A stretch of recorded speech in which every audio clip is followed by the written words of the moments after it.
One of the things, and probably the big thing about Mike Webster, is he was such an important figure in the game of football, in the city of Pittsburgh, to his family, one of the greatest players who ever played the game, maybe the best center ever played the game.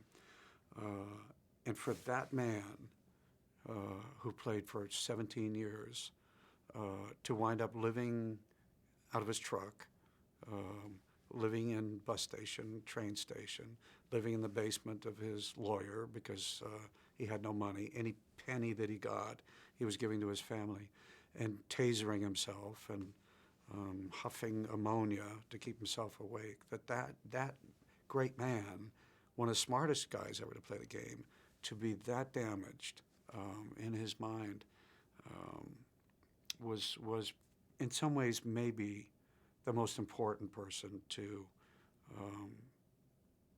have this disease discovered in his brain, the CTE.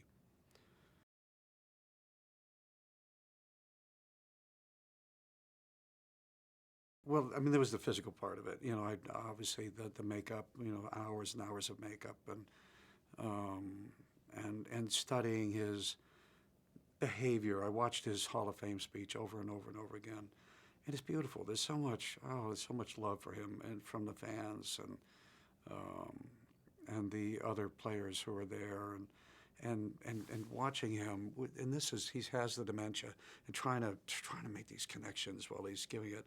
Those are the things that I'm most interested in, is how he managed to get through this 27 minutes or in front of 1,000 people, trying to connect the dots of his life when his mind is just not working for him.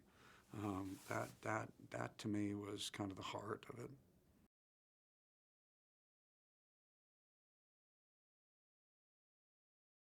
I only knew about Mike Webster because of what most of us heard, and it was before the discovery of the CTE, was this famous football player who, you know, was homeless and had sold his Super Bowl rings. And, you know, it's a story you hear and then it's gone the next day. And once you hear it the first time, you go, wow, that's really sad and tragic. And it doesn't go beyond that. You move on to the next story.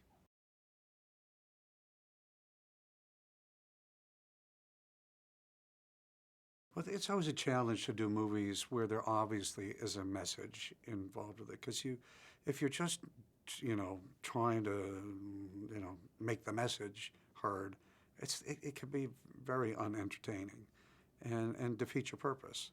You have to tell a story that is more than that, and this story, Concussion, is way more than that. It really is a love story, and it's you know, between Dr. Omalu and his wife, and it's an inspiring story. A man who's just trying to be totally crushed by the machine. And it could be the NFL, it could be anything.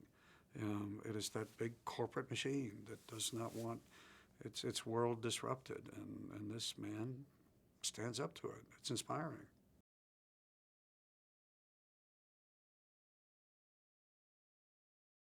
The first thing you want audiences to feel is just the wonderful soul of this man, and the love that is at the heart of this soul, the faith that's at the heart of the soul, and if people get that, that'd be great. And you know, and there's more, obviously, because of the NFL and you know, that part of the story. But really, it's really the soul of this movie.